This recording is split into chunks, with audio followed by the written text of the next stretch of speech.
All right, we live now, man. My bad, y'all, man. Had to get rid of an echo, man. But yeah, man, this is episode 21. This your boy MJT back with the crew. Yamster, Jigga, Yeah. man. We took a little week off, but we back and we back in full effect, man. What's up, y'all? Let's get it, bro. What you got going? Fellas, my boys. Man. Missed y'all, my guys. Long week, bro. You know, I'm supposed to be touching down there in a couple weeks in Houston, man. Yes, sir. Hey, the clock ticking, baby. You know how that goes, dog. Uh-huh. Yes, sir. We got a lot to talk about, though, man. We're gonna touch on LeBron's final days of his decision, man. Hopefully, he make a decision soon. We got the Dort trade. We got the NBA investigating Gary Trent contract that he just signed with the Bucks.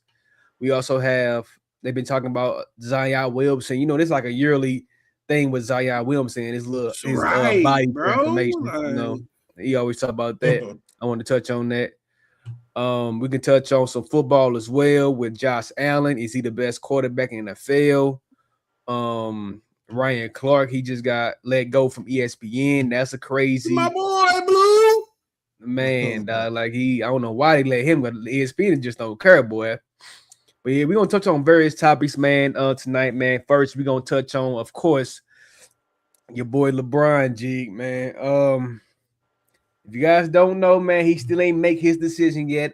Is he going to choose Philly? Is he going to choose the Heat? Is he going to choose Cleveland? We don't know, man. Shams reported earlier saying that, you know, LeBron's still trying to make his decision. I also want to play the clip of what he said. Turn that shit up. Down. Share screen. This is what Shams is saying. A decision from LeBron. Look, we're on week 4 now, I believe, and everyone in the NBA is waiting on LeBron's decision, his choice now. And I spoke to Rich Paul, his longtime agent, this morning. And Rich Paul made it clear to me that the choice is LeBron James's right now. It's up to him on a choice of which team he wants to play for. All of the is in. The teams are set. Everyone's made their moves. There is no decision, no choice yet. There's no timetable on a choice as of yet. But we know the teams. Cleveland, Miami, Philadelphia, Golden State, Minnesota, all are waiting on this. This has a domino effect around the league with other free agents as well. My understanding, though, over the last couple of weeks is that the focus has been primarily, though, on the Eastern Conference teams being Cleveland, Miami, and Philadelphia. And we all continue to wait. Yes, we do. And we expect a decision from LeBron. Look, we're on week 4 now, I believe, and everyone in the NBA is waiting on LeBron's decision, choice now. And I spoke to Rich Paul, his longtime agent, this morning. And Rich Paul made it clear to me that the choice is LeBron James's right now. It's up to him on a choice of which team he wants to play for. All the information is in. The teams are set. Everyone's made their moves. There is no decision, no choice yet. There's no timetable on a choice as of yet. But we know the teams. Cleveland, Miami, Philadelphia, Golden State, Minnesota, all are waiting on this. This has a domino effect around the league with other free agents as well. My understanding, though, over the last couple of weeks is that the focus has been primarily, though, on the Eastern Conference teams being Cleveland, Miami, and Philadelphia. And we all continue to wait. Yes, we do. And we expect a decision from LeBron. Look, we're on week 4 now, I believe, and everyone in the NBA is waiting on LeBron's decision, his choice now. And I spoke to... All right, my bad, y'all. What y'all think about the decision, though? Talk that talk, G. That's your boy. Well, go ahead, man. My camera tripping. Right. No, you good, man. In my opinion, come on, Brian. It's time, baby. Let's go ahead, wrap this up, get you a squad. We know they narrowed it down to 3, maybe Cleveland, maybe the 76ers, or maybe Miami, but we really know you going to Cleveland, or you might surprise us to go to the 76ers. It's just time to make the decision. You got us all anticipating. You got the commissioner hitting you like, please. I can't even finish the schedule. I can't even finish the the whole is set up until you make this decision. I'm not saying rush it, but now it seems like game starting to be played. We seen Rich Paul do his interviews, how he kind of gassing it, how he trying to play it. Let's go ahead and wrap it up, fellas. We all sitting in wait. We all want to know. So that's what I get from it. I mean, guys, this is his career, man. He can take as much time as he wants to. He's a free agent. He ain't been a free agent in 8 years? So let the man choose, man. Let the man take his time, make the right decision. I ain't gonna lie, I ain't here to Spurs, so it's clear he's gonna make the wrong decision. So it's hard. It's a hard decision to make, especially when you're making the wrong decision. To me, Cleveland is the wrong decision. There's only one basketball. You got James Harden, Donovan Mitchell, and LeBron on the team. There's not gonna be. I don't know who's playing defense on this team.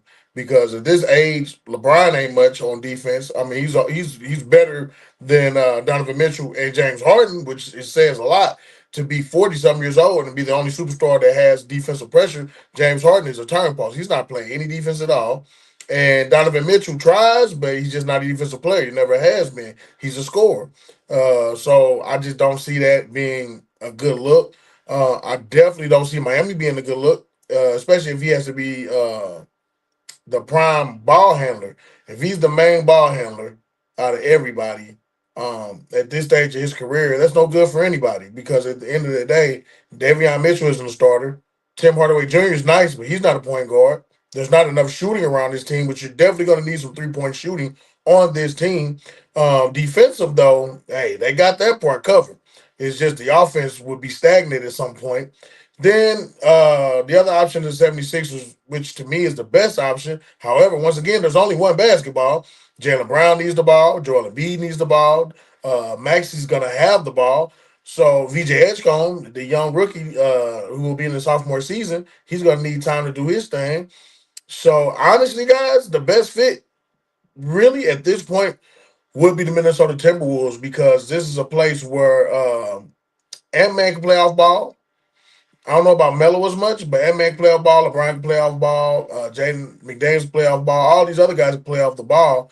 And I believe you have two playmakers there in Melo and Ant-Man, and he'd just be adding on to what they already have if the Spurs are off the table, which it looks like they are. Yeah, man. Hey, Jerry, turn your camera. Yeah, you. Every time it. Yeah, you man. Need to tighten it up, bro. Tighten the thing up on it in the back. Yeah. But man, in my opinion, like you said, LeBron, man, we've been waiting for a long time, like a month for you to make a decision, man. You're not in your prime no more. I know you're still a great player, but man, make a decision on what team that you want to choose. I feel like the best chance for you to win, who really need your game right now, is the Miami Heat because you're gonna be the main playmaker, and that will help Giannis and Bam get set up in their spots and they can be the best versions of themselves. If you go to Cleveland, like you said, it's gonna be a clunky fit with James Harden. He can't play off the ball for real. Donovan Mitchell also have to have the ball in his hand, but he can play off the ball. But I don't know in that starting lineup other than the two big men who gonna play defense on the perimeter. So that's gonna be a challenge for the Cleveland Cavaliers as well. And then the Philadelphia 76ers, I feel like that's also a clunky fit when it comes to Jaylen Brown and Joel Embiid when he's healthy. You still got my young boy BJ Edgecombe and Tyrese Maxey gonna have the ball too. So it's gonna be hard to play with Phil. I feel like that's probably the best chance for him to actually compete for a championship out of all the teams. But it's also far away from home. It's in Philly. I don't know if you think about LeBron, you think of Philly. So I feel like the best path for him to play for and he gonna be happy and potentially can compete for a championship is the Miami Heat at this point, man. That's in my opinion. I just don't see them as contenders. It's like every time it happens. I just don't see them as contenders at this moment. Who, Miami? Yeah, I don't see Miami as true contenders, even with LeBron James. I'm not going to lie. Not true contenders. I see them going places, but I don't see them being true contenders, even with LeBron James on the team. With LeBron James on the team, honestly, I see this team not going very far, man. Once again, you don't have a lot of shooting. I know they picked up Tim Hardaway Jr. They lost Norman Powell. They have Andrew Wiggins and Davion Mitchell. I mean, who else is really? They have no lethal 3-point shooter who can really knock down 3-point shots. So I just don't see it, man. I mean, the best team from the joint is really the Spurs if he wants to compete. If he wants to be happy, then it doesn't matter where he goes. If you want to be happy, just go where it makes you happy. I think he'll be happiest losing at Golden State or losing in Cleveland if he wants to be happy. But if he wants to win and compete, like y'all said, 76ers, definitely the Spurs, and possibly Minnesota. I don't see them beating the Spurs or OKC, but I think the Spurs and the 76ers are his best shot at competing for a championship right now. No, that's a fact. I agree with the 76ers. I think he'll plug in that hole that they missing. I think that way that those guys will have a real shot at actually winning the championship. Like you said, Edgecombe, he still needs that. He needs more practice. He needs more time to get to where he need to be. I think it'll take some of that pressure off of him with LeBron on the squad, by LeBron being able to run point as well on most plays. So it'll give him time to learn from a real vet on how you should be running that pill, on how you should be running that ball, and how you should command the team and be a real leader.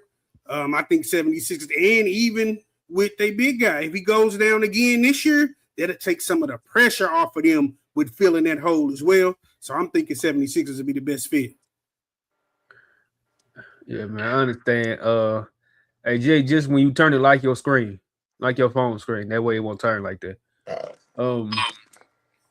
Man, I get what y'all saying. Like I said, Philly, they got the most talent. They got the better guys in the starting five that can compete, but I feel like they still ain't gonna have a strong bench. And as you saw what New York did in the playoffs, they had a strong bench plus they started. So I feel like a lot of these guys gonna get tired, especially Joel Embiid in the playoffs. If you don't get a better bench, so I think LeBron, like I said, if you really want to compete for a championship, I agree. That's strictly for a championship. I don't care about being happy or nothing. Philly is the best choice, but I think if you want to have the best of both worlds, out of all them three teams, is Miami, because you played in Miami. They have the better structure out of all the teams, and also, yeah, man, I just feel like Giannis and Bam, they need somebody like LeBron who can play make and make them better. So I feel like that's gonna be the best fit for me, in my opinion. My thing, if Giannis go down though, then what they gonna do? LeBron just gonna kind of be there because it's contingent on Giannis being healthy. So if Giannis was to go down this year, maybe he don't make 82. They need him at least 60 games. But if he only played 30, then what's their pivot point? What they gonna do if that be the case? I mean, that's gonna be tough because they gotta have everybody healthy. Hopefully, Giannis, he been hurt for the past 2 years. So hopefully the Giannis ain't gonna have that much on his plate. That way he can stay healthy, probably play him less minutes. But if Giannis get hurt, then everything goes out the window. So I feel you on that. I think it's when Giannis get hurt because he's getting hurt. That's crazy. I mean, and I don't wish nothing on nobody, but I mean, history has shown you that 3 dudes gonna get hurt. That's Anthony Davis, and that's Anthony Davis. Then you're gonna have Giannis Antetokounmpo and Joel Embiid. It's a fact. That's a fact. No, I get what you're saying for sure, but they need him to play at least a 60-game season if they pick up LeBron and they want to be contenders. Like you said, you can go for shits and giggles. It's cool. But if they want to be contenders, they need Giannis to be healthy on a pickup like that. They need to see that money go toward them actually be contenders for a championship. We haven't seen them be contenders since the bubble, 2020, when they went with LA. So with adding LeBron, they need to be their best selves. We need to see the best Giannis we've seen since 2021. Even that year, it was questionable with him as well. So if we see LeBron go to Miami, we need to see the best out of LeBron and the best out of Adebayo. And I'm just in fear that you won't. I mean, I know we'll see the best out of those guys some nights, but I mean, what are we really doing? I just don't think Miami's a fit, guys. They had to give up the whole team just to get Giannis. It's just not a fit, man. I'm not gonna. I mean, like I said, usually I'm the type of Brian fan that goes wherever he goes. I'm a root for him wherever he goes, but I think I'm just park my car in LA for a while. Um, I just don't. I don't see him going anywhere that's going to benefit his career, unless he goes to Cleveland, and Cleveland will benefit his career as far as that's just where he's from. Golden State, I just can't sit there and cheer for a team that we went to war with so many years. I just can't cheer for that. Um, Minnesota would be cool, but I still don't think they'll win anything. I think if he wants to win, it would have to be the Spurs, guys, at this point in time in his career.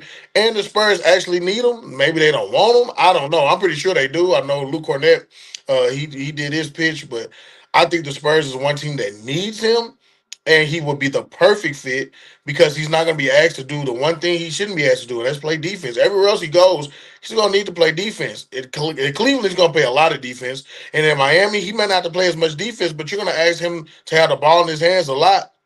And at this stage of his career, I don't think that's what he wants to do anymore, guys. I'm gonna say I understand, man.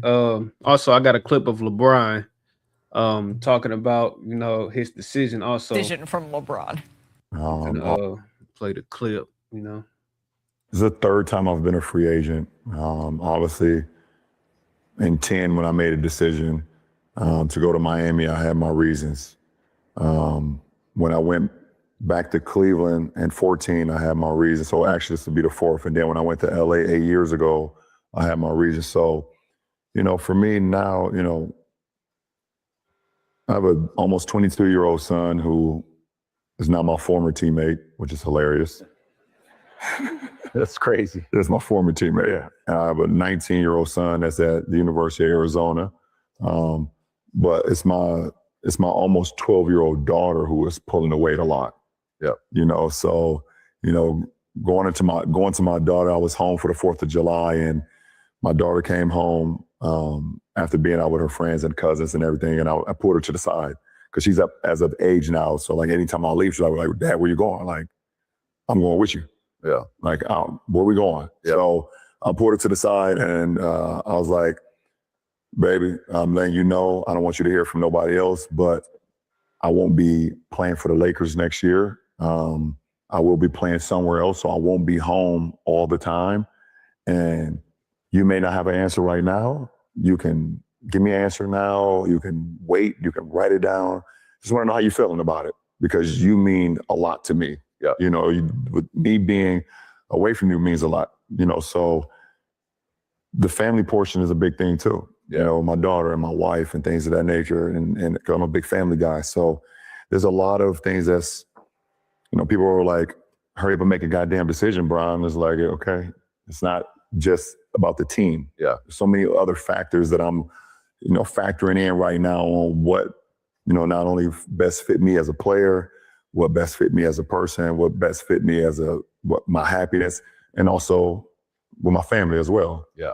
So there's a lot of, I won't hold you guys up too much longer, but the family portion is huge for me. There you go, man. I definitely agree. It is a big decision for him. He's on the later part of his career. He has a huge decision to make with his kids being of age and his daughter being 12. It's a pivotal part of her life. He wants to make sure he play this right. I think that's 50% of it. And I think the other 50% of it is him sticking it to the league. Y'all think y'all could pull this over on me? Y'all talking to me? He pulling a Denzel on him real quick. I think that's a big part of it as well. But once it's over, once he gets a team, it's back to business as usual. And then we'll see how everything plays out from there. I disagree. I don't think it has anything to do with the NBA league, man. I don't think the league has anything to do with it. I think he's trying to make the best decision. I feel like, honestly, he's probably already made the decision. He's just taking his time, probably, to make sure it's the right decision. Like, how you dot your I's across your T's. because a lot of teams are still making moves right now. Like you have a lot of trades still going on. As far as the schedule and all that goes, just make the schedule, man. And whatever happens, happen. The reason you're doing it like this is because you're right. The league owes him a lot because obviously they're making a lot of money off the back of a player like LeBron James. So with that being said, it's cool, but that's the whole point of him being a free agent. He's taking a heck of a pay cut. Obviously, playing for almost probably the minimum because I don't see how much money he's left out there for any team. So, but I ain't gonna lie, man, I would have loved to see him just stick it out with the Lakers. Me personally, I think that's the team right now that actually fits him. I'm seeing the last few pieces they're putting together. I think the Lakers are a team that actually would fit him this season, and I think the Lakers are going to be. They should be better defensively and offensively with the latest few moves they just made. So. Yeah, man, just listening to that, like I said, me being like a selfish fan, like I want to see him make his decision. That way, we can see how the NBA gonna be set up this upcoming season. But also I understand where he's coming from. Like he's 42 years old. He has a 12-year-old daughter. He has sons that he played with, and this up and coming son is finna come into the NBA as well. So he also got to think about his family when he make this decision. So it could be a long process of him thinking like, okay, I want to make sure this is where I'm going to retire, and I'm gonna make the best decision for me and my family. So I respect and understand why he's taking his time, but it's just a selfish basketball fan of me saying like, "Come on, man, make your decision, man, so we can determine who gonna be the contenders, who gonna be in the finals. You know, make our predictions." But like all in all, I do understand why he's taking his time, and I respect it though. I definitely respect it, man. Yes, sir.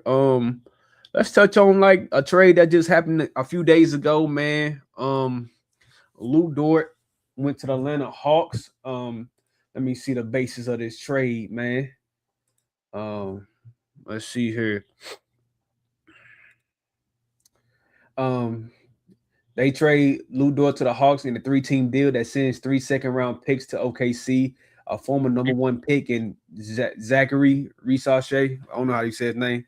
To the Dallas Mavericks, and Ryan Nembhard to Atlanta as well with Lou Dort.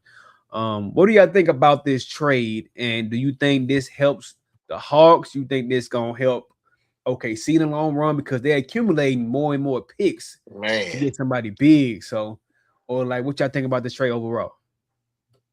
This a win for OKC and a win for the Hawks.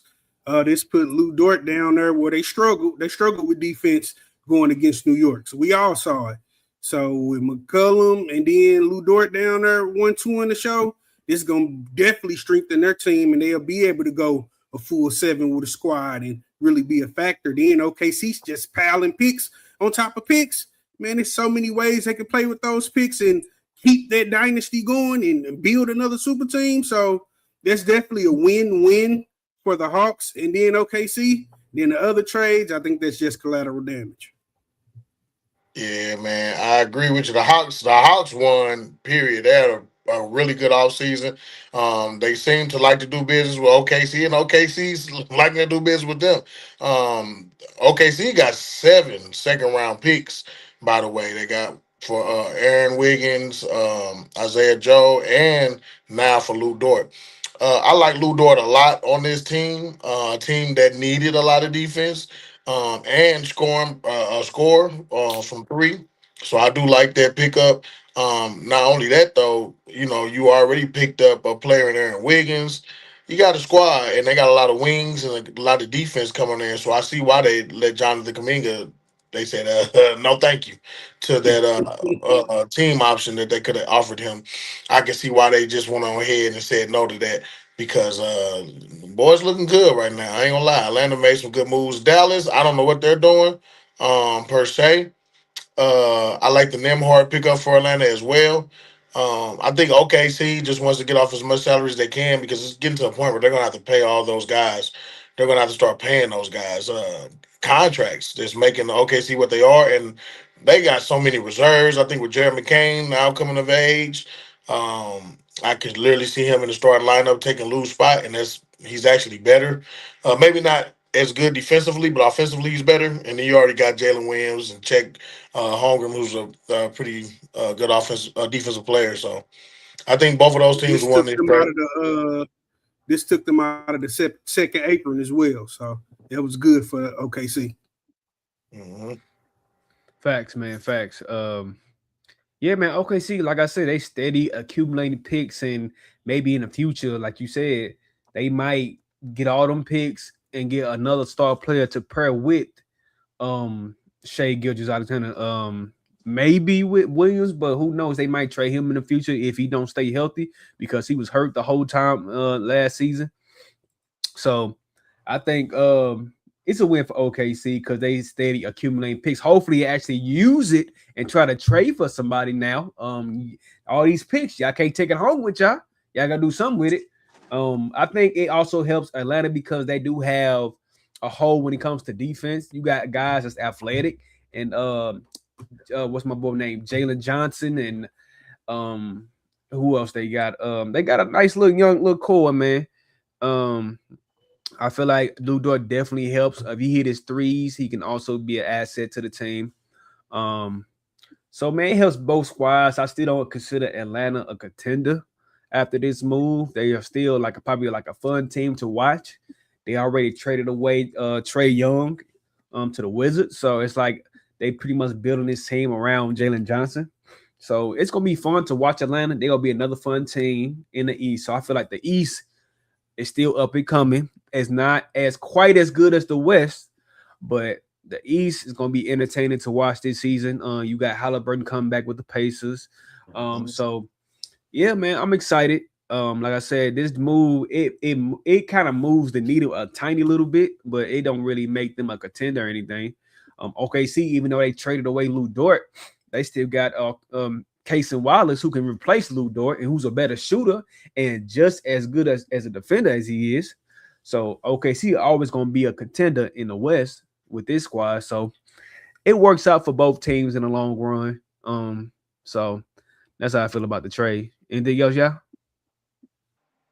Yeah, man. Okay, see, man, how many picks can you have, man? We got to have a rule about how many picks a team can have, bro, at this point.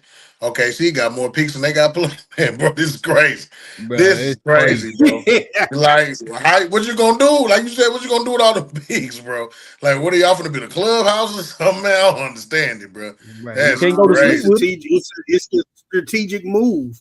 This is about continuity. It ain't really about the picks. You know how many ways they can go with them picks?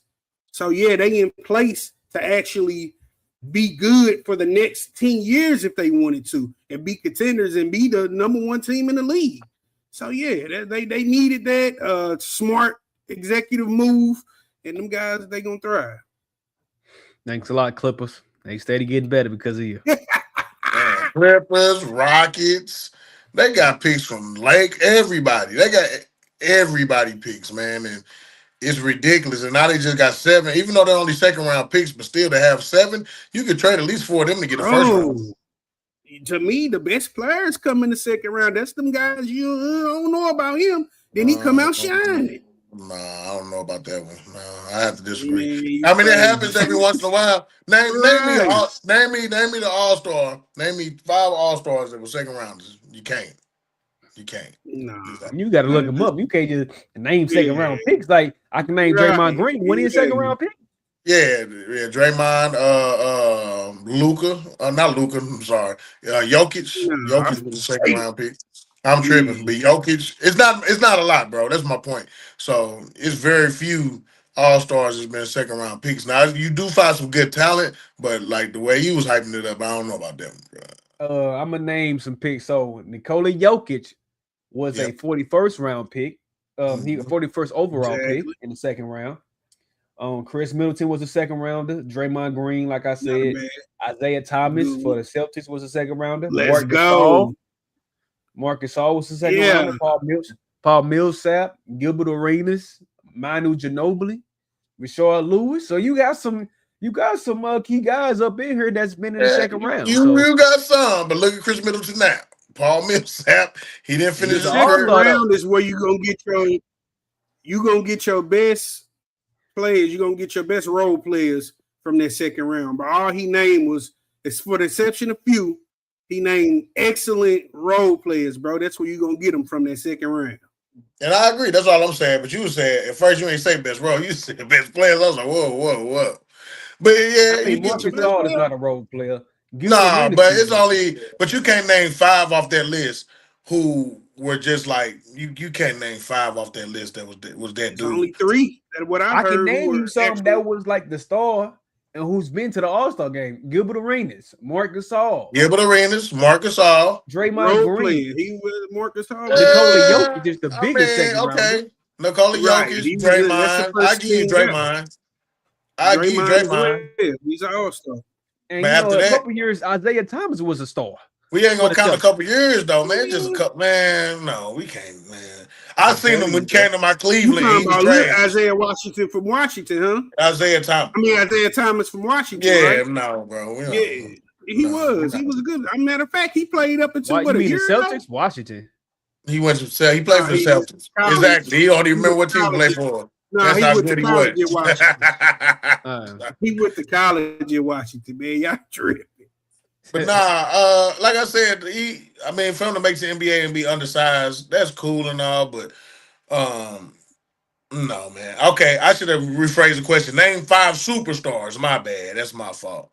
I said all-stars. Name 5 superstars that came out of the second round, and you can't. Because Draymond ain't a superstar. Nikola Jokic and Marc Gasol. I don't even think Marc Gasol's a superstar. He was a role player. I wouldn't say he was a superstar. I mean, he was a star, but not a superstar. So I'm just saying, you're not gonna name 5 superstars that came out of the second round. He was a superstar side Kobe, yeah. But you came with a goalpost though. You said stars. I named you like 3-4 stars. I did with a goalpost. I did. I had to move because y'all was trying to prove the point. But the point is, guys, you really can though. You can find some good players. But I'm just saying, they're gonna move those picks. I'm pretty sure. I don't think they're gonna keep all them picks, bro. That's 7 second round picks. What you gonna do with that, man? They ain't gonna pick that many. Boy, but look what you can do with it. If somebody was to come out, you got first dibs on them, and then you can, all right, let's trade these off. I want such and such. I give you woo, bro. They in the best position as a team in the league. And that's why I said the NBA got to do something about a team acquiring so many picks. I mean, because it's getting to a point. It's strategic. You gonna be fine. You gonna be on my top because I'm strategic. Nah, bro. It don't work like that. I mean, yeah, they kind of doing that. They on teams tops for losing. They get a number 1 pick. What's the difference? They're strategic. But nah, I got what you need. So, hey, if I got the best, if I'm in the game and I got the best. All I'm saying is if you could come after tanking teams for losing to get position, the same strategy, we just going to lose a lot because OKC lost a lot before they became the OKC we know now. So all I'm saying is if the Jazz and all them other teams are getting penalized for losing a bunch of games to get better draft picks, I just say you gotta, I don't know. I feel like you gotta be looked at, man. That man got about 100 picks, man. It's crazy. Trying to say they're trying to create a monopoly. In a way it is, but it's a legal way of creating a monopoly. So let it ride. He got more picks than Shaft go back to Africa, man. This is ridiculous. This is crazy. And, OKC, man, they steady getting better, dog. And we can't do nothing about it, man. It is what it is at this point, man. Oh man, shoot. Wemby did something about it. He just got overly excited, but he did something about it because they ain't go to the finals. But I do believe they'll be back. I believe they'll be back though. For sure. Yeah, man, facts. All right, y'all. Let's touch on this Gary Trent Jr. situation. If you don't know, Gary Trent Jr. signed a 4-year deal, $64 million contract with the Bucks, but the NBA has launched an investigation over the potential salary cap circumvention involving this contract. I want to play a clip of like what basically what's the premise of this contract right quick. Add this to the stage. Let me remove that. Told our Sham Sharanya. Now, Gary Trent Jr.'s contract, it turned heads for a player who averaged just over 8 points. It's his lowest since his rookie season. I don't know. That's the right clip. Hold on. This is Brian Rinehart breaking down the deal and giving his opinion on it. Let's see here. Why is the league taking issue with this one in particular? Well, first off, it was signed today. It is now official. They announced it, and the numbers went out to the whole league. All 4 years are fully guaranteed. And as you mentioned, Malika, that is a big part of this too. It's not just the per year, it's the 4 years guaranteed. If you look at other contracts this summer, that's not what was happening in the market for role players. Players like Donovan Mitchell, players like Victor Wembanyama, Austin Reeves, they got 4+ years guaranteed, not role players. So that's the other thing is he made $6 million over the last 2 years combined. That is perceived by the league to have been under market value. The Bucks got Gary Trent on discounts for the last 2 years. Listen, if a player wants to play on a discount, it happens every year. It's not unusual. What has raised the flag is that he would be perceived by the league as being overpaid by the same team that he was underpaid for by the last 2 years. Now, proving anything here would be difficult. You would need some sort of paper trail documentation, what have you, and the league may not be able to find anything on it. But it definitely raised the whiff of a quid pro quo. And so the league will take a look at it and see if they can find anything that is not normal. Yeah. So, man, basically, they paid a man. Let me see his stats. But they're looking in. They showed his stats. That he would be this man averaged 8 points a game, 39% from the field, 36% from three in 65 games. And this man getting paid 4 years, $64 million. I investigate that too. Why would you pay a man with them type of stat lines 4 years, $64 million?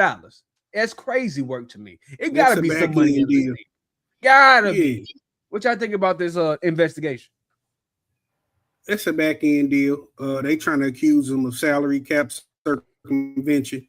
That's when you promise people how much you're gonna pay them and give them a whack contract, and then once that contract up, you give them the money because the money is available. That's exactly what they doing on that. Only way of getting around. You gonna reward him for 8 points a game, and you pay him over 4 years guaranteed, $16 million a year. Come on, now how y'all figured that wasn't gonna get picked up? So yeah, it seemed like they cracking down on the league for what's going on. This being one of the situations to where y'all just can't be moving money how you can. We got rules for a reason. For Gary Trent Jr., it's excellent. He fulfilled what they needed him to do. They blessed him royally. He finna make away like a fat rat, but it puts the team in a bad light. Like, what kind of practices y'all got going on? This guy clearly didn't fulfill the type of gameplay to make that type of money. I would have to say this, man. So what happened when they gave Timothy Mozgov all this money, man? Where's the NBA? Where were their antennas at then? What happened, man? Where were they at when Luol Deng got all this? Where were their antennas at, man? Man, it's over with. Yeah, they did what they had to do. I'm not mad at it. He didn't. I mean, we're not going to say that. He took less money.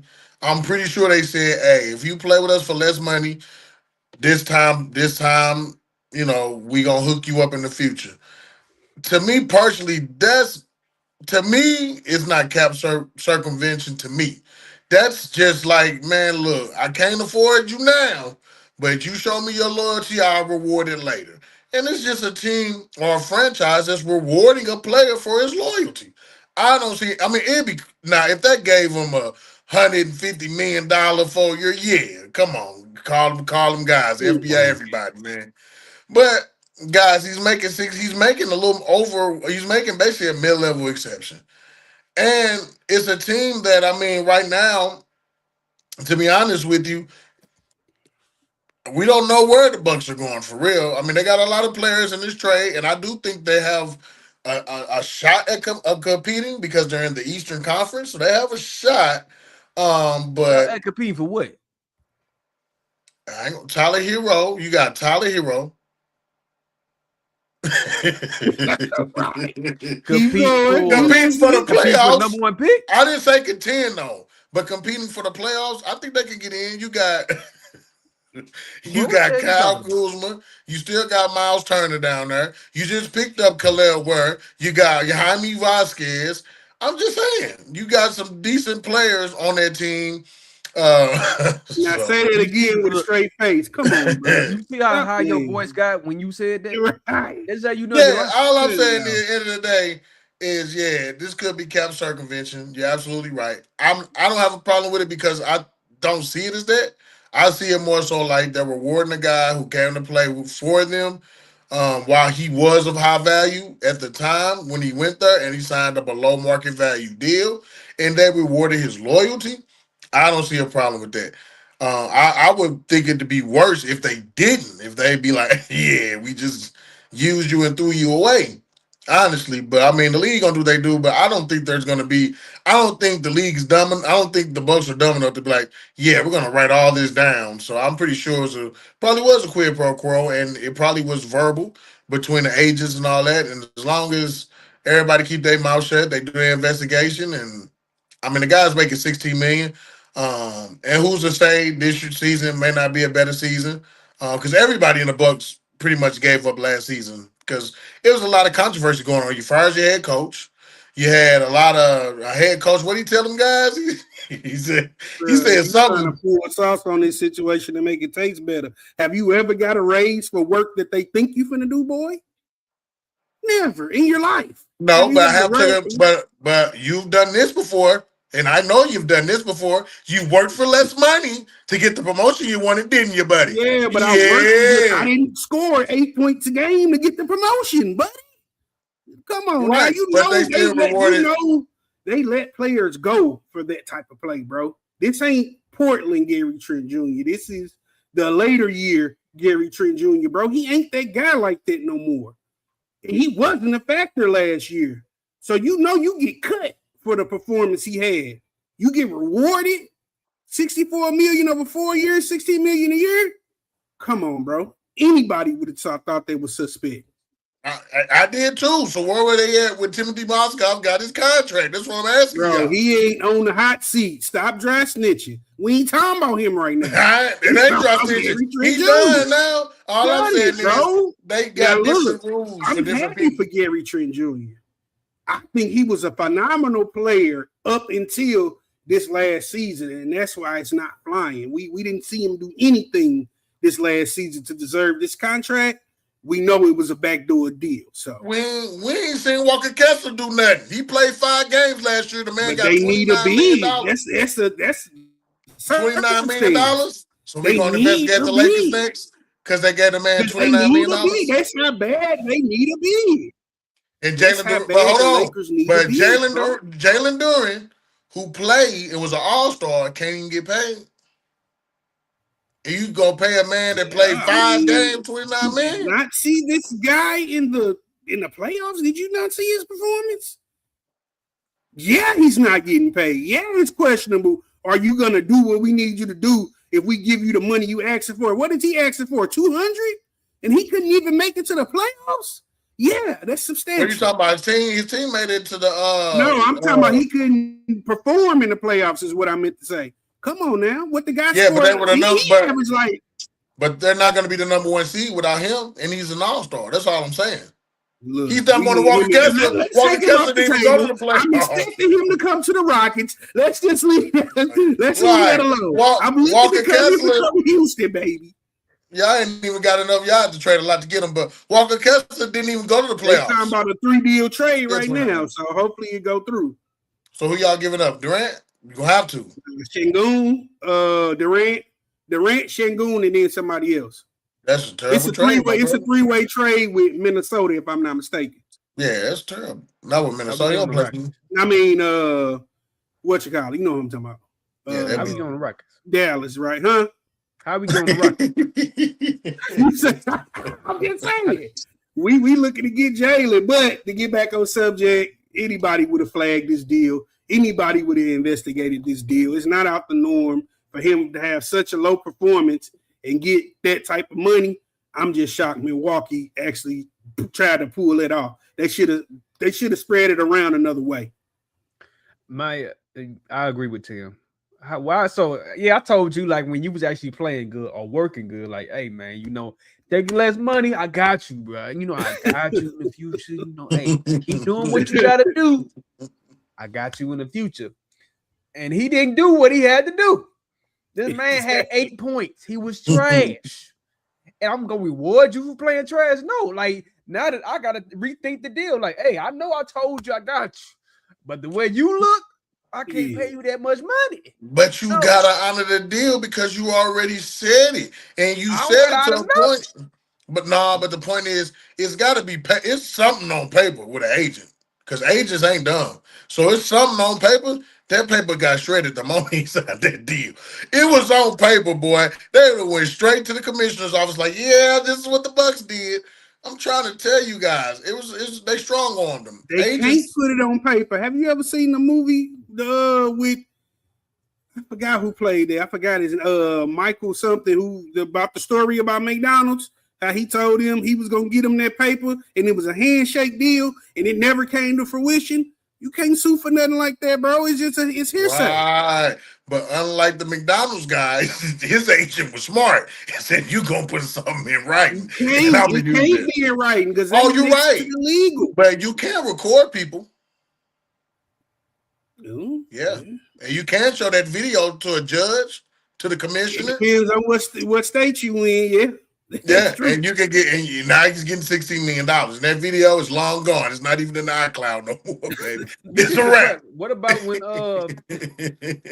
when James Harden was getting mad at the GM for not giving him what he told he was gonna give him? And James Harden actually did something to try to get that contract. This man do nothing. But hey, like you said, Lord, James Harden is way more. I mean, guys. You have to understand what the Bucks are looking at it as. They're a franchise who's looking at it like, I don't know what they're looking at it like. I mean, why did they waive and stretch Dame Lillard? Why? It's a lot of whys. I don't understand the Bucks myself. We can see that. The boy stayed hurt. He barely even played for the Bucks. We know why they let him go. But you waived and stretched them so that's still money on your books. Then you turn around and pick up Miles Turner. Why? Nobody else was gonna pay him that kind of money, but they did it on y'all locker room. But then they ain't that the Miles Turner who just came off of NBA Finals though? Yeah, I would pick them up too. I would have nobody else was. Right, y'all lost. Right, I would have. What do you mean they lost? We didn't do nothing. I don't know about nobody lost. He's still nobody lost. They knew that. Nobody lost. All I'm saying is, if I get everything they're doing, but now I need them to investigate the Lakers, because how can a player get $29 million, play 5 games? However, you got another player in Jalen Duren who made it to the All-Star game and can't get paid. Like, what are we doing, NBA? Bubby, there's no big men in the league right now. Big men are commodity. These guys need these guys. Saying that. All I'm saying is, to get so much money, you are, like you said, you got to have more than 8 points, right? Bro, you can write a blank check if you're a big man for the league right now. They don't care. They giving it to you because that's the position they missing. The Lakers needed that position. Did you see how Ayton played for them? Boy, they still have a nightmare. They probably would have gave him an extra 10 if he asked. Well, that's how the Bucks feel about Gary Trent Jr., man. They feel like he's the best answer in that position. Guards come a dime a dozen, bro. No, sir. That's not the same. Really. Most of the good guards are gone now. And name me some good guards in the free agency right now. Well, not now, but at the beginning, yeah, it was some guards out there. This wasn't the beginning. This just happened. It wasn't the beginning. This just happened. See? Right, like, shout out to Gary Trent Jr., man. You got your contract, boy. Right. Nobody else would pay you that much money. So you did. Hey, your agent. Good job. Amazing, man. You not getting paid nowhere else, boy. You getting the vet minimum. Y'all know who his agent is, right? Y'all know who his agent is, right? Shout out to my boy, man. I ain't gonna say you talking about what you call it, Brian agent. You talking about LeBron, Chris Paul? Yeah. Look it up, man. Look it up. Hey, when you got a good agent, you got a good agent, bro. Well, he just got that off of Chris Paul. I mean, his face did. Yeah, off Rich Paul, baby. You don't mess with Rich Paul in this league, man. That man got you going place. So shout out to Gary Trent. Shout out to Rich Paul, man. That man got his money. He deserve it. You know, and that's what they well, probably that paid makes him. more sense then. What did we talk about then? Right. They probably paid him because they Now told I get LeBron, hey, LeBron might And give him that's a what lot. it be. Rich Paul be using other avenues to get them deals done. So yeah, I heard your buddy got this going on over here. If you give me this, I can make this. So yeah, that No, makes you can't do sense. that. I don't think you can do that. No, that's Yeah, you can do it under the table. Yes, you can. That's what he do. That ain't what he do. That is not what he do. Stop. All he do is backdoor deals. Hey, he does not represent Show Me Facts. We love black-owned businesses. Shout out to Clutch Sports. Shout out to Clutch Sports. Shout out to Rich Paul. We support black-owned businesses. Good job. Get your clients paid, buddy. Like you said earlier, man. That ain't what he do. He's just a good agent. He's just good at his job, man. That's it. I agree. I wasn't trying to put no slander on his name, but yeah, I agree. He is a good agent. It sounds a little. Man, shout out to Rich Paul and that whiteboard, man. Do something with it. Let him make LeBron. Man, let's touch on, man. It's gonna be a short look subject. Zion Williamson, you know, the annual. This man is in the best shape of his life. Like, this might be the year for Zion Williamson, man. This nigga. He body transformation. Pause. He look like he in shape. I'm gonna call him porn star Williams. He like he in shape. So, do y'all think Zion is gonna make a difference this year? Because I think he played most of his games last year, but he did. He had a good season. New Orleans was, so didn't nobody really care about what he did. But man, the way he looked like he's in shape, man.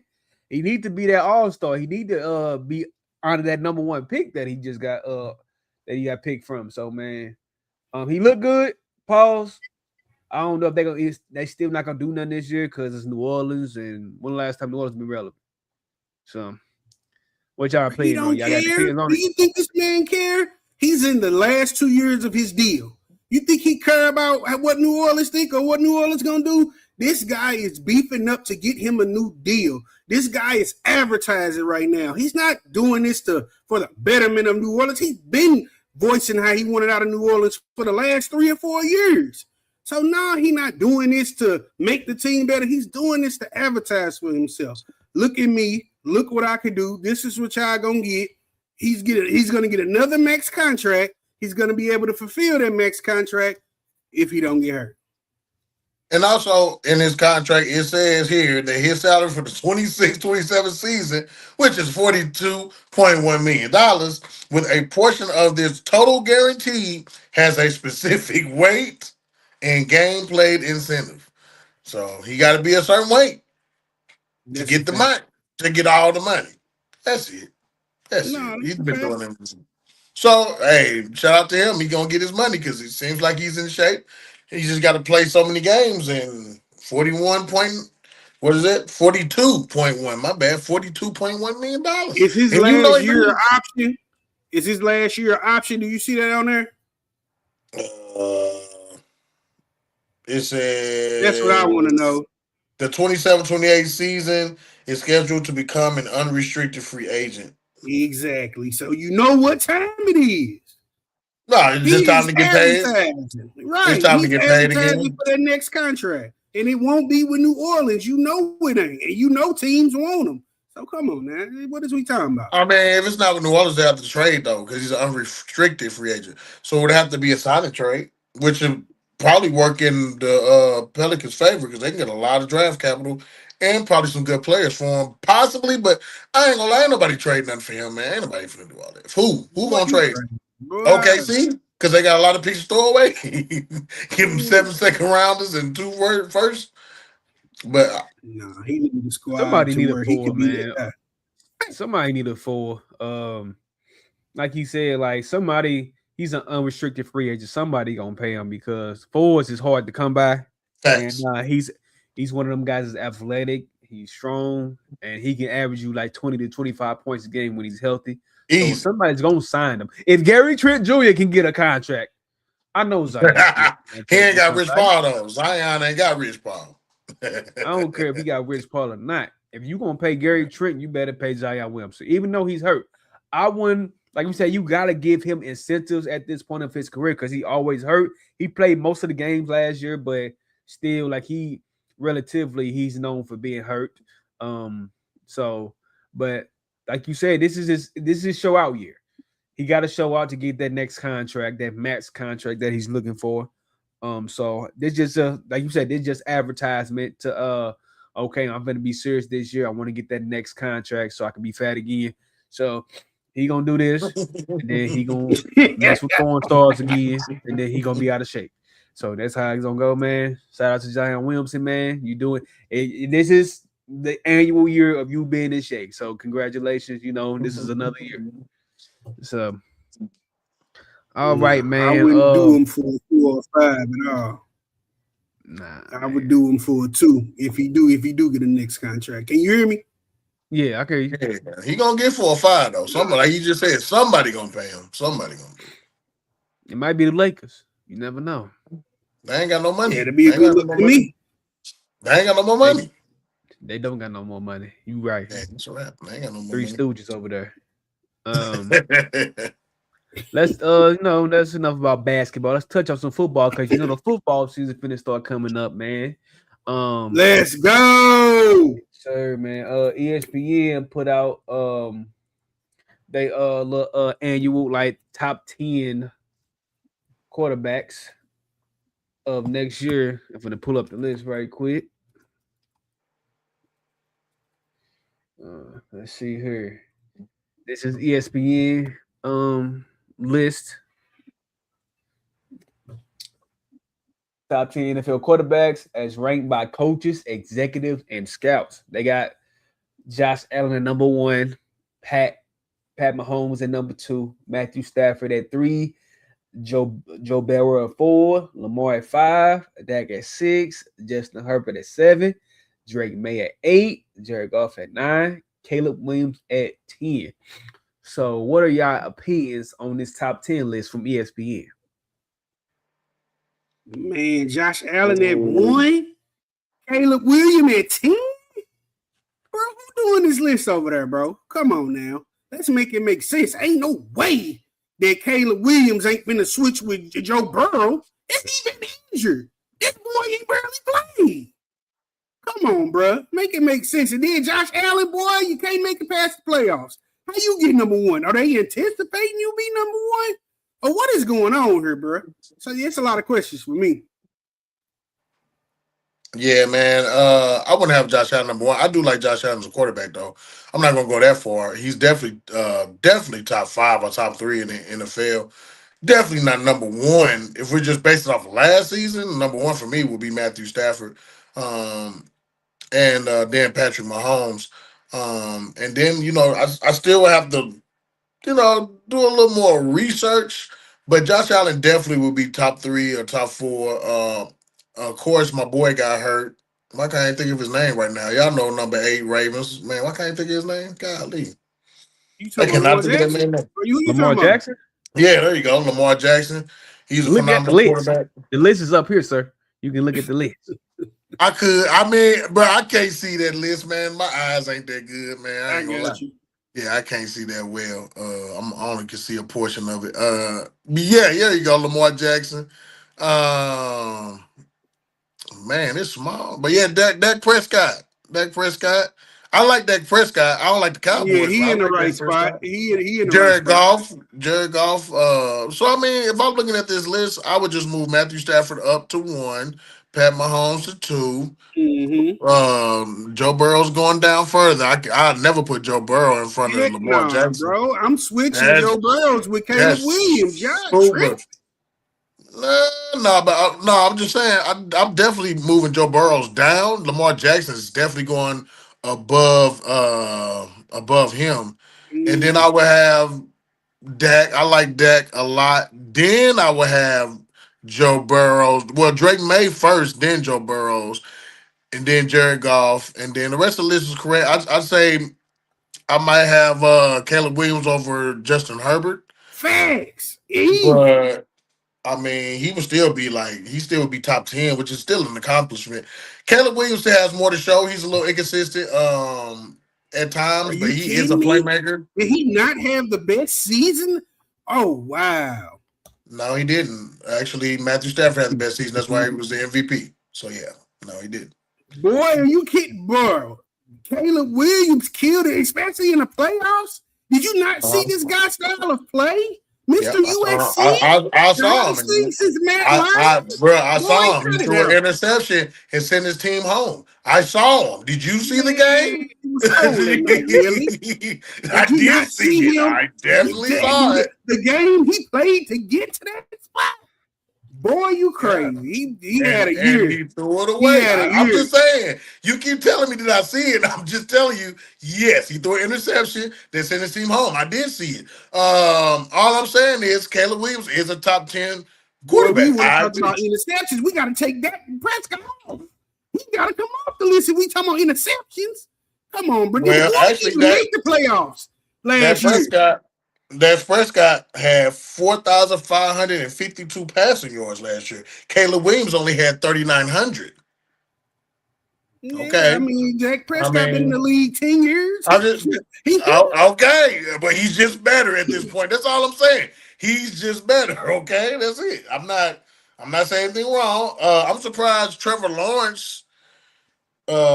He's pretty good. The Jags had a good season last year. I'm surprised he's no one on this list. Yeah, he ain't top 10, but they disrespected you, Bo. They put you on the list. Honorable mention.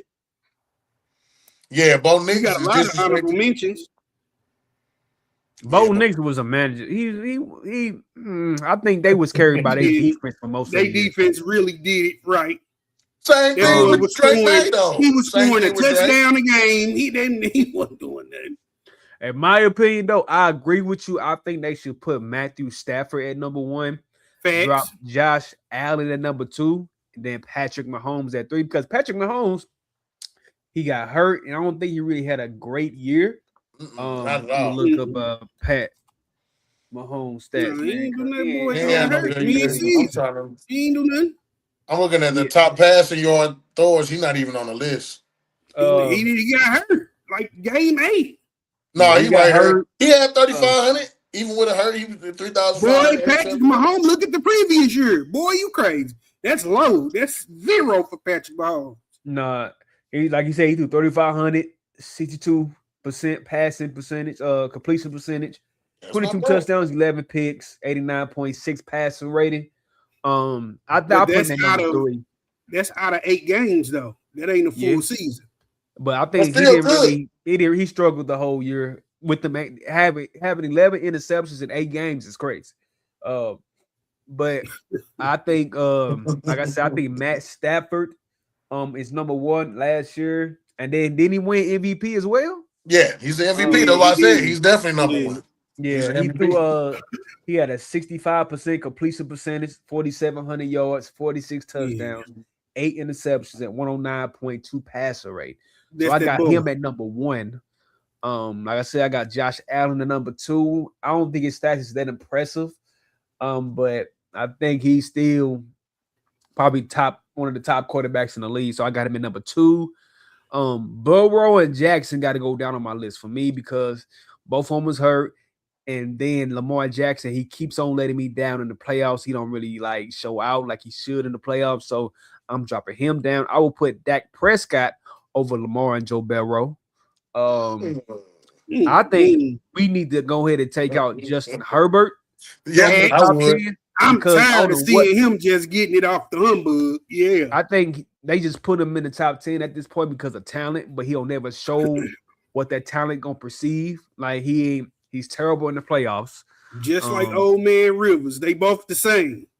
Yeah, but they just put him on this list because of talent at this point. And Caleb Williams, I would put at number 6. Let's go. I'm trying to tell you. So my top 5 will be Matthew Stafford, Josh Allen, Patrick Mahomes. Let me see who else. I'll put Dak Prescott number 4, Caleb Williams at number 5, and then if you want to put Joe Burrow number 6. I don't know about Jared Goff. He kind of I don't know. He had a good season last year too. 4,500 yards. But he still like he kind of nutted up at the end, so I don't know. He always do that. That boy did it in LA. The boy, but Dak Prescott, like, I don't know. I think he showed me more than Jared Goff. Even though Jared Goff did make it to almost the championship, he made it to the Super Bowl once, and then almost a second time. But right now, I put Dak Prescott over Jared Goff. Definitely, I'm taking Justin Herbert out the top 10. If you want to put Trevor Lawrence in the top 10, I'll put him instead of Justin Herbert for sure. Yeah, I put him at number 10. I got to give my respect to Drake May because for you to be a young quarterback in this league and you went to the Super Bowl, was this your second year? And he was an MVP runner-up. Yeah, so I still put him at number 10, but it's definitely man, are you crazy? Drake May number 10? Number 10. Stop. Yeah, number 10. Now I put Trevor Lawrence at number 10. I put Drake May at probably number 7, number 8. Like I just can't see. I don't see how you could put. I like Caleb Williams a lot. I just can't see how you could put him over Drake May. Boy, was you sleep last season? This boy is a beast. Like, bro, who could finna carry their squad? This is third year. That was his third year. Who finna carry their squad? The Chicago. That far in their third year. Drake May. He did with USC. He's consistently carried squads. Stop it. But you said after 3 years, Drake May, he took his team to the Super Bowl. He's not been in the league that long, so that's who Drake May did it. But so that proves your point. Drake May did it too. So I mean, but he took him farther. That's all I'm saying. Drake May. What would be your top 5 quarterbacks right now? Top 5? Top 5. Definitely Matthew Stafford number 1. Matthew Stafford number 1. I would then go after that probably even for last season. We just talking about for last season, right? We're not talking about like going into this season. Who was your top 5? Oh, going into the next season. I mean, I'm gonna go Matthew Stafford because he the GOAT. I'm gonna go man for number 2. I ain't gonna lie, man. Because Patrick Mahomes is gonna be hurt going into this season. And I think Jalen Hurts would be a little better, but I'm gonna go with I ain't gonna lie, man. I'm gonna go with Drake May. Then after that, I'm gonna go with Josh Allen. I like Josh Allen a lot. Then after that, it's really a toss-up, man. I mean, you could put. I like Caleb a lot. He gained a lot of weight too. Y'all see that? They was talking about that too. He put on a lot of weight when he went to the camp. But I like Trevor Lawrence a lot. What he did with the Jags. Patrick Mahomes, if he wasn't hurt, it's not really a lot to go around, man. To say. I mean, I like Sam Darnold, but I can't like Sam Darnold because I'm a Rams fan. I forgot about Sam Darnold. He's in my top 10. I don't know how you can win a Super Bowl and not be in the top 10. That my bad, man. You know, because I don't like the Rams anyway. Sam Darnold. Let me look at your stats, man, because they sleep on you. What you mean you don't like the Rams, man? What the Rams do to you, man? They left, and the way they left, I don't like them. Oh, that's cool. What's my boy name? Sometimes you gotta leave. I left too. My boy, man, Sam Darnold, 67% completion percentage, 4,000 yards, 25 touchdowns, 14 picks is a lot. 14 picks is a lot. And then 99.1% passing rate. So I feel like he still produced for the Seahawks in the playoffs. And this is the thing. I want to give him credit, man, but he throwing the ball to JSN, bro. Let's not act like he ain't throwing the ball to one of the best receivers in the NFL, bro. You throwing the ball to JSN, bro. I mean, I don't care, but everybody can't throw the ball though. He got the talent. He couldn't throw the ball to Justin Jefferson. You right, he had Justin Jefferson. He couldn't get the ball to him. So no, he was getting the ball to Justin Jefferson. You see, I think Justin Jefferson missed Sam Darnold at this point. Oh, yeah. They ain't had no quarterback last year. I don't know who their quarterback. Nobody knows who their quarterback was for the Vikings. They know who the quarterback is. What you call it? It's gonna be Kyler Murray this year, but we don't know who it was last year. We don't know. Was it not Kirk Cousins? Was it Kirk Cousins last year? No, it's the he was in Atlanta, I think. Old dude that used to. Did he play for? He was the quarterback for the Oklahoma City Sooners. We don't know. We don't know. I forgot, but that was just saying. He was kind of mad. He was kind of mad that Kyler Murray got picked up in the free agency because they thought he was this gonna be his better year. Nah, it's over, baby. Gonna ride that pine, my boy. Hey, but he might get it. JJ McCarthy. That's his name. That's who it was. JJ McCarthy. Okay. Bum.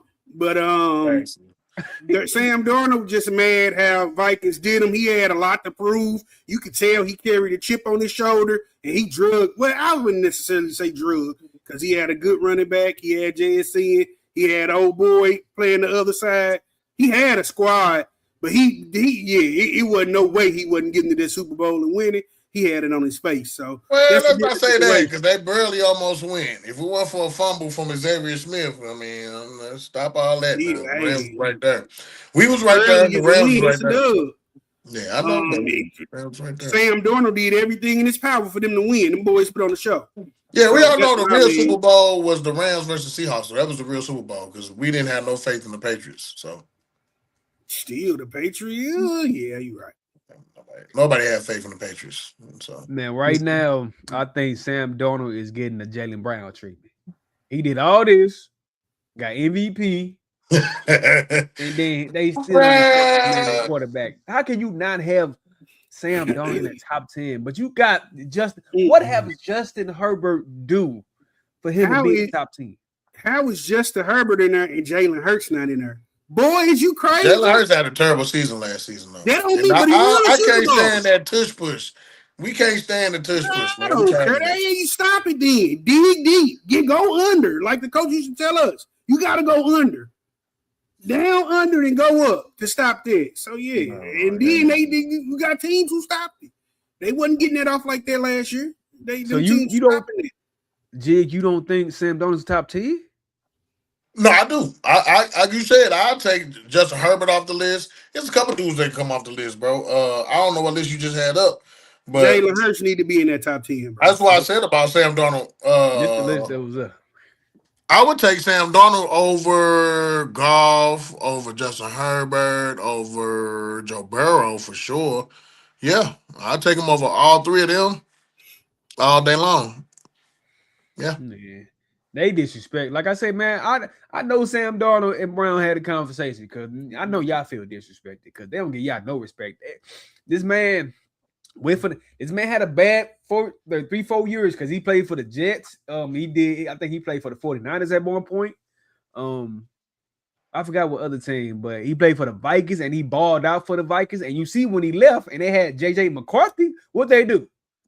Hey, but that one year, because I remember the Rams beat them, and they were the favorites, heavily favored, and he just didn't show up in the playoffs. So he finally got over it because in the playoffs, boy, Sam Darnold was looking terrible, but he finally was able to crack the mold. I mean, he played for the Panthers too. He didn't do good with the Panthers. He had a chip on his shoulder this season. I don't think he finna repeat that. I don't think that's the new Sam Darnold, and we gotta beware of him. He gonna have to show me another season before he get that title. And I think that's why he ain't on the list because a lot of people are like kind of running it off, and their defense was phenomenal. But I ain't gonna lie, man, it's all Matthew Stafford, man. The champ is here, man. It's a wrap. Bro, and he should be number one though. That's blasphemy. Yeah, he's the MVP. Man, wow, for real. And how could you leave Jalen Hurts off? Wow. And I believe Jalen Hurts didn't have a good season. Just won the Super Bowl. But he played bad last year, though. He didn't have a good season. The Eagles didn't do good last year at all. They didn't look good at all. Chargers did fantastic. Get out of here. That's why I take him off. Get out of here. I'll take him off. They didn't. I would. I ain't gonna lie. I was talking about Trevor Lawrence for the Jaguars because I like Trevor Lawrence and Jaguars. That was our first playoff game, and I was looking at them like I was biting my teeth. Like, hold on, man, can't go home this soon. So yeah, I like Trevor Lawrence. I had them going a little further too. So I like Trevor. I've been liking Trevor I Lawrence. even like Baker. I like Baker Mayfield better than Justin Herbert at this point. I like Baker Mayfield better than Justin Herbert. Though. Baker Mayfield ain't top 10. If Justin Herbert top 10, I'm that boy had the perfect season up to week 10 and then blew the bed. No. They just put anybody up there. Sam Darnold, bro, you got my respect, bro. You won the Super Bowl. Yeah. You beat the Rams. You know, you get extra points for beating the Rams. Facts. So I feel like hey man, top 10, man. Take it easy on the Rams, man. Because we see Aaron Rodgers up there. Hell no, he no top 10. But this ain't the season. Be top 15. This ain't the season we've ever seen from them. At least everybody in the top 10, we've seen multiple successful seasons. We've seen one successful season from Sam Darnold, so no top. Oh, yeah, he was having a successful season with the Vikings. Yeah, he had a good season with the Vikings. They just lost in the playoffs. He did. They just lost in the playoffs because they ran up against them Rams, baby. Yeah. He got over the hump with the Rams. Was like you got to. That was on his agenda. He was crossing the list off. He no, gave them cool. guys everything. Well, tell them this year we ready because we got some talent. Tell them we ready this year. Man, wait for the boy sign first. Can he sign first? Who? Yeah, you talking about Aaron Dort? Not Aaron Dort. Aaron Donald. But even if he don't come back, we got Myles Garrett, we got Bryce Young. We already got a good safety core. We got Jalen Watson, we got Trent McDuffie, we got Spikes, we got Landman that be just punch. You say he just punched the ball out of there, boy. You seen it when he did the jail team. You seen it? Yeah, I got a good squad, period. Yeah, I got the best overall squad with offense and defense for sure. I know that's why y'all hate on us so bad, man. It's okay, man. You know what I'm saying? Y'all still ain't boy, look. It's okay, man. Like, I left St. Louis too, man. But like, it sounds like he's really training to see. Like, hold on. That's right. That's what I'm saying. What a boy. Man, nobody care. No, let that go, man. Man, Jalen Hurts should have definitely been number 7 or 8. Nah, he not. He didn't play at top. If we going off last season, Lamar should have been on the list season. This is what they talking about, y'all. Look at him. Yeah, suited and booted.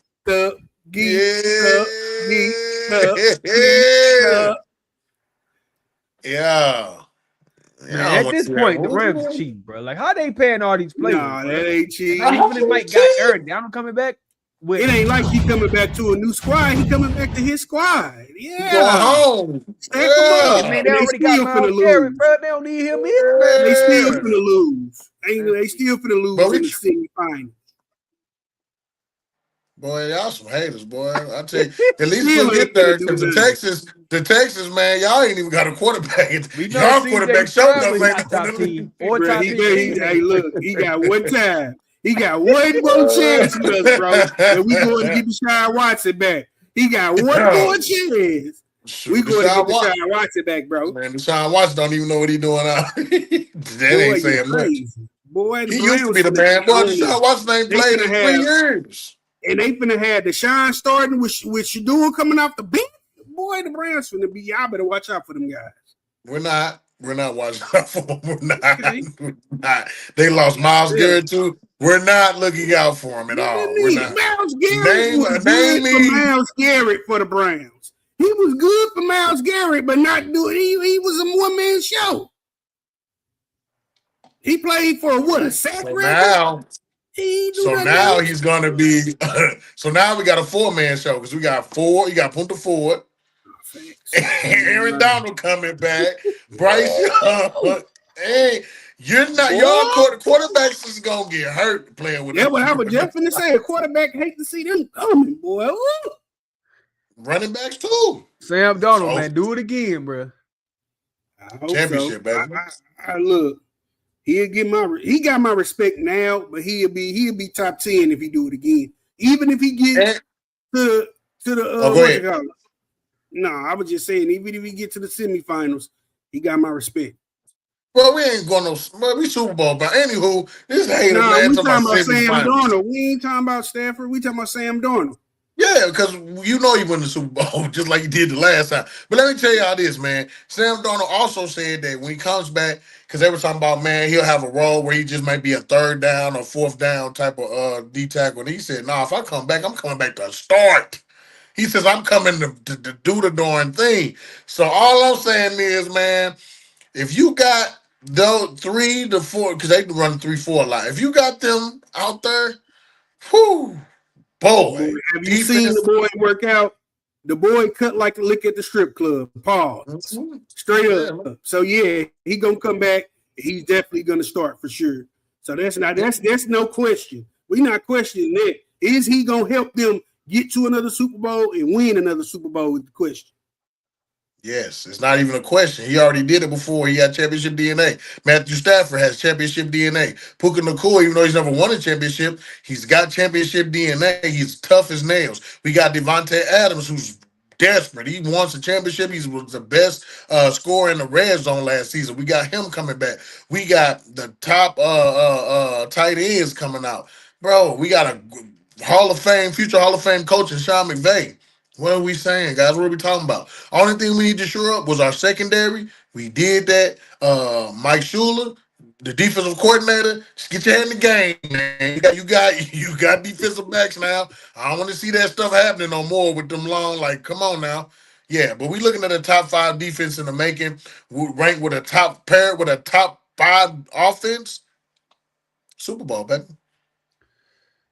Man, all I know is the Seahawks is champions. Let's go Seahawks.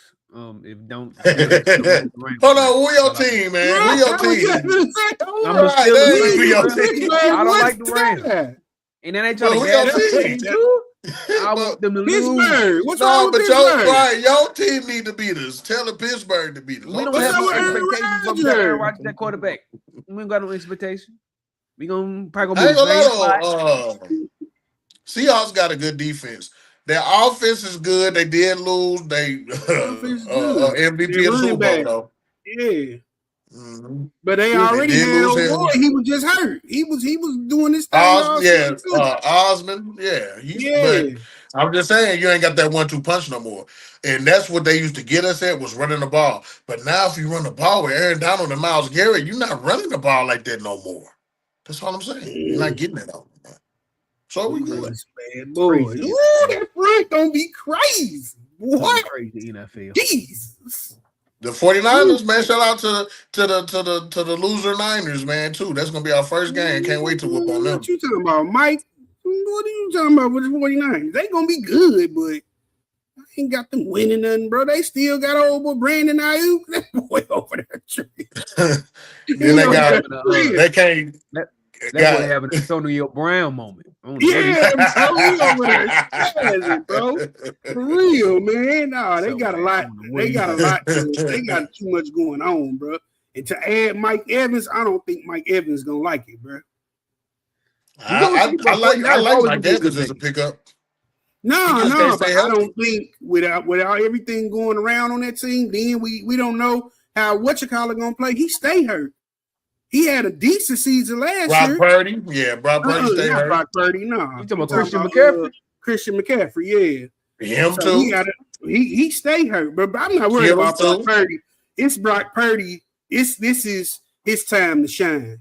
This is his time to put up or shut up. They said that last year. But we need you to make this Super Bowl. We need you to make a Super Bowl appearance. We need you to win one. It's time. He good for getting to the Super Bowl and losing. But all I'm saying is, man, Brock Purdy can't stay healthy. That's why they got to keep Mac Jones. Like I said, man, we got the toughest division, though. So that's what I'm worried about, because you got the Seahawks, 49ers, and the Rams all in the same division. Somebody need to move over there to the Pittsburgh division or something, man. We'll donate a team away. Or to the Houston division or something. Nah, we need it to stay just like it is to have a chance. Don't nobody move over here. No, y'all don't. The coast is real good. Yeah, that's what we say. We just worried about Indianapolis. That's it. Jacksonville? Y'all conference? Jacksonville got a squad, but they always seem to lose it around the playoff time. I'm not too much worried about them. They have an offense, but they don't have a defense. We actually have a defense. As long as we score, we in a good position. We have a problem with not scoring is what makes us just a terrible y'all gonna score? That's what we need. We need to score. With us getting the old boy from Detroit coming out the backfield, I think that's going to be a better look for us because we struggled at the running back spot. So we got Tank Dell coming back this year. I think that's going to be a better look as well. I'm anxious to see, and I think I'm going to go to the preseason game too, just to see how it's going to work. Y'all ain't got no O-line. And we working on that too. We took some linemen in the draft. We trying to shape that up as well. You need experience, man. Draft. Y'all need some experience. I need some young boys I can train too. So I think this is a better look. Yeah, trying to get CJ hurt. CJ go get CJ hurt, man. It's his last year. This is last year, bro. He's scared to run the ball, man. Bro, we gonna cut him on his day off, bro. I'm not playing with him. He said, "I'm not playing with him, but I'm not playing with that. This is last year, bro." Is Aaron Rodgers coming back, bro? Yeah, hell no. He better not come back. You retired. Aaron Rodgers is coming back. No, he's coming back. He's coming back this year, but after this year, he's retiring. Yeah, so he playing for the Steelers, though? He coming back for the Steelers? Yeah, they got him back for this season coming up, this upcoming season, but that's it, bro. I seen him last year. He like a deer in headlights now, bro. He got that. They almost made the playoffs. They just needed somebody to lose. I forgot how it went down. They made the playoffs. They needed to win. Got whooped in the first round by them. Yeah, that's what Mike Tomlin was like. I'm through. I can't do this no more. I cannot do this no more. Because that's right. It's between y'all or the Ravens, and somebody lost the Ravens, and something happened. Yeah. No, they beat the Ravens. Right, something happened. Like it was between the Ravens. Yeah, and that's how they got in because it's supposed to be the Ravens. Oh yeah, I see. Because I know I was pulling for the Ravens because I wanted to see Lamar. But I'm kind of. I ain't gonna lie. Lamar got to put up or shut up this season, man. I don't want to hear it. Man, we say that every season, bro. I'm almost. Well, this time I mean it. I mean it. This time. Them guys getting older. Y'all ain't no spring chickens no more. No, I ain't gonna lie. Lamar Jackson's still pretty young, man. He's still young. No, they getting older, G. Man, we definitely gonna see what happens this year. Like I said, Matt Stafford, I gave him number 1 quarterback in the league. Josh Allen, probably number 2. But yeah, man. Let's touch on Ryan Howard, bro. If you didn't hear the news, Ryan Howard got fired from ESPN. So it says the firing from ESPN with Ryan Howard was influenced by his perceived poor verbal conduct, particularly toward colleague Peter Schrager. Last September, after Schrager defended Cowboys wide receiver CeeDee Lamb performance in season opening loss, Clark said that's the non-player in you.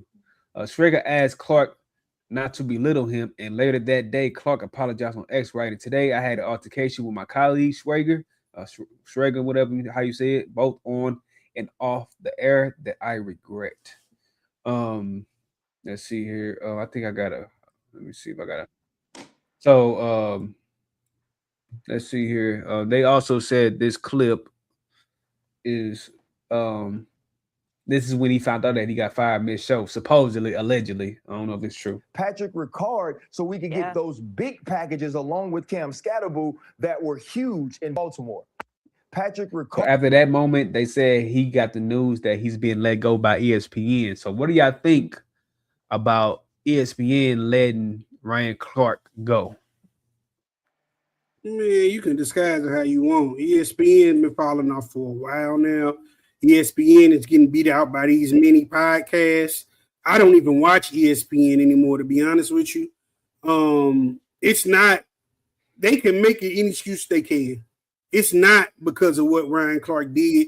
Ryan Clark has been doing this for years. Ryan Clark has contested many of people, and I actually saw that episode live when Ryan Clark did it, and I said in my head, like, "Dad, that boy ain't gonna be on here no more after he get done with this." But they still brought him back, and they still brought him on as a recurring person. So I'm like, okay, they must let him speak his mind. He must be who want to be. You know what I'm saying? But now that they come out, oh, we got to let you go. You're making a hostile environment. You're making a hostile workplace. Talking that corporate jargon. No, it's because ESPN falling off. It's because nobody watches ESPN no more. It's because Disney is the only thing that's saving ESPN. So yeah, it's just a bigger. It's a bigger topic. It's not Ryan Clark. It's how long ESPN got left in the game. To me. Yeah, man, I actually agree, man. I feel like Ryan Clark is better off, man. Do what Shannon Sharp did, man. Create your own platform. Create your own, Being very bro. patient with Malik Neighbors, and I mean, he got the pivot. You know, that's a big look podcast. Right. I like the pivot more than ESPN. Exactly. That's what I'm saying. So just focus on your own platform. Okay, you look at AJ Brown, which is this number one wide receiver who got.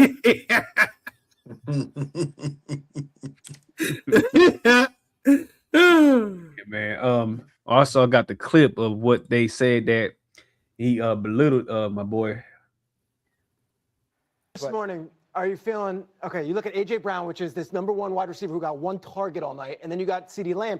But that's the when was the one target? That's the target. But though. I'm saying when was the one target? I'm saying you could have it both ways. 54 seconds left in the game on 2nd and 11. It was the one target. He runs the out route. You wake up this morning saying got AJ Brown had a better day than CeeDee Lamb. But you know what you wake up saying though? AJ Brown's team is 1-0. Of course, right? Like that's what I get it. But the thing is this though, and we shouldn't do this on TV. And so I apologize if people think this is rude.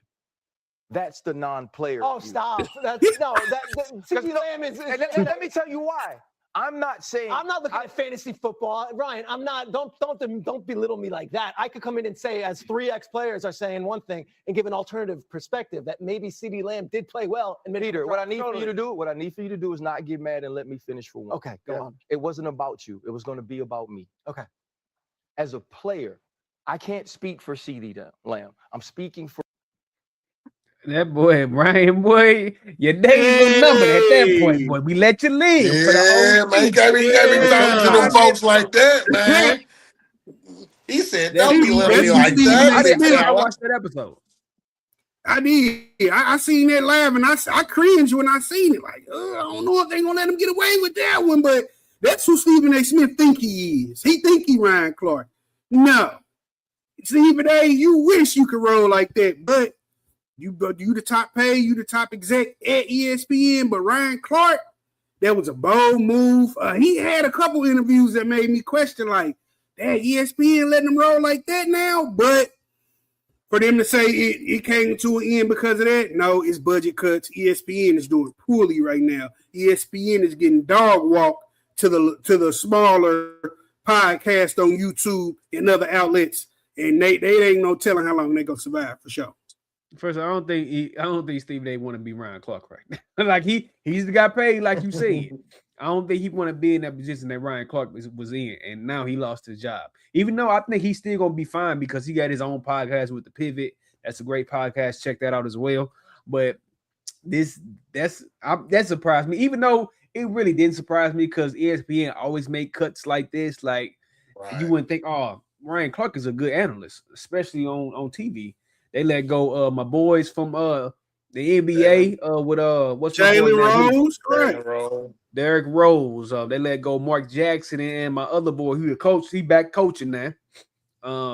Jeff Van Gundy. Like ESPN let go a lot of popular analysts, but like you said, it's budget cuts. They probably are losing money.